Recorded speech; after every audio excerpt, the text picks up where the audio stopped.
एक सूफी की जिंदगी में आम आदमी के लिए क्या पैगाम है? अगर आप इसको जानने की कोशिश करें, समझने की कोशिश करें, तो आप यकीन जानें कि आप किसी भी सूफी की ज़िंदगी से फैज़ हासिल कर सकते हैं, चाहे उस सूफी को इस दुनिया से गए हुए हज़ारों साल ही क्यों ना हो। अल्हम्दुलिल्लाह रब्बिल आलमीन अर्रहमान अर्रहीम अल्लाहुम्मा सल्लि अला मुहम्मदिन व अला आलि मुहम्मद।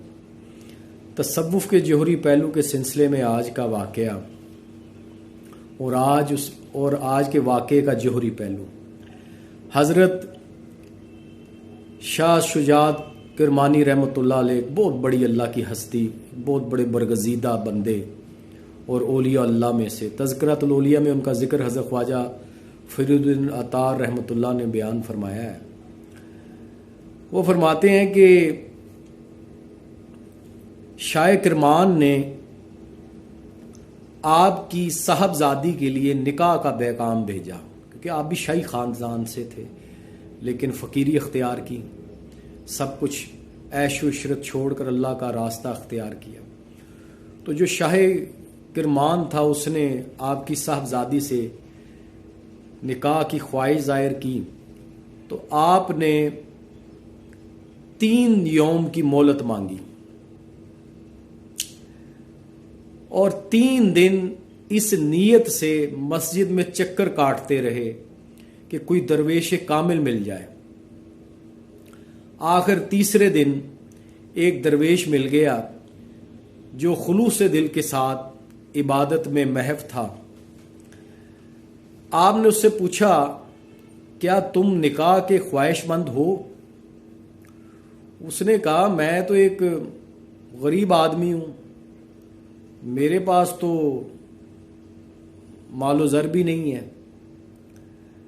तो आपने फरमाया कि मैं अपनी लड़की तुम्हारे निकाह में देता हूँ, क्या तुम कबूल करते हो? बहम रज़ामंदी के बाद जब निकाह हो गया तो आपकी साहबजादी जब अपने शोहर के यहाँ पहुँची तो देखा कि एक कूज़े में पानी और एक टुकड़ा सूखी हुई रोटी का रखा हुआ है। जब शोहर से पूछा कि ये क्या है,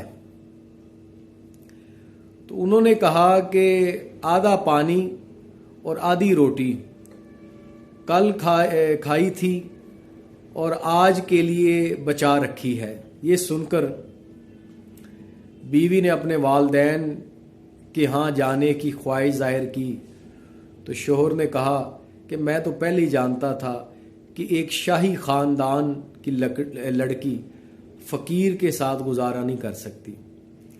लेकिन हज़रत शाह शुजात किरमानी रहमतुल्लाह की तरबियत याफ्ता बेटी ने जवाब दिया कि मैं तो अपने वालिद से ये शिकायत करना चाहती हूँ, मुझसे वादा किया गया था कि तेरा निकाह किसी दरवेश कामिल से कर रहा हूँ, लेकिन मेरा निकाह तो ऐसे शख्स से कर दिया गया है जो तवक्कुल नहीं रखता, जिसे अल्लाह पर यकीन नहीं है कि जिसने आज खाने के लिए दिया है वो कल भी देगा।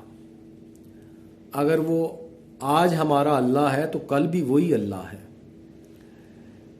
लिहाजा अब ये इस वाक़े का जोहरी पहलू है जो हज़रत शाह शुजात किरमानी रहमतुल्लाह की बेटी ने अपने शोहर को दिया कि लिहाजा इस घर में या तो मैं रहूँगी या ये रोटी रहेगी।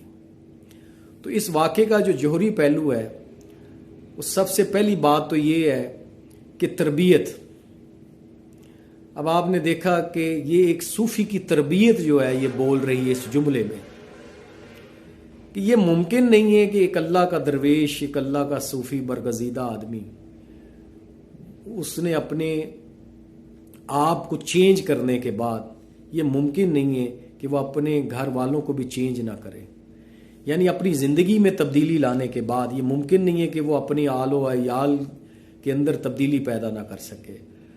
और दूसरा इसका जोहरी पहलू है कि आपने अपनी बेटी के लिए जिसको मुंतखब किया उसकी तलाश के लिए मस्जिद में चक्कर काटते रहे।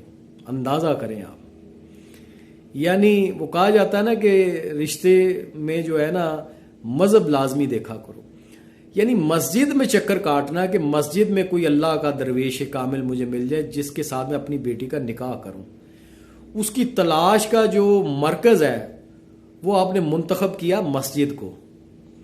यानी ये है इस वाक़े का जोहरी पहलू नंबर 2।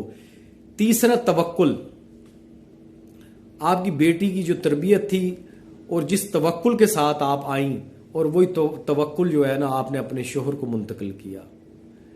तो ये है इस वाक़े का जोहरी पहलू, और यही है सूफिया की ज़िंदगी में एक आम आदमी के लिए पैगाम, जिससे हमारी ज़िंदगियों में तब्दीली आ सकती है और जिससे हम सूफिया से फैज़ हासिल कर सकते हैं। लिहाजा हमें सूफिया कराम की ज़िंदगियों में से ऐसे अमली पहलू जोहर की सूरत में अपनी ज़िंदगी में दाखिल करने चाहिए ताकि हमारी भी ज़िंदगियों में तब्दीली आए और हमारे आल व अयाल भी जो है उनकी दुनिया भी और आखिरत भी सवरे। तो अल्लाह ताला हमें अपने बुजुर्गान दीन का से मुकाम और मर्तबा समझने की तौफीक अता फ़रमाए और हम सब को मुकाम शर्फ अता फ़रमाए। बहुत बहुत शुक्रिया। आमीन।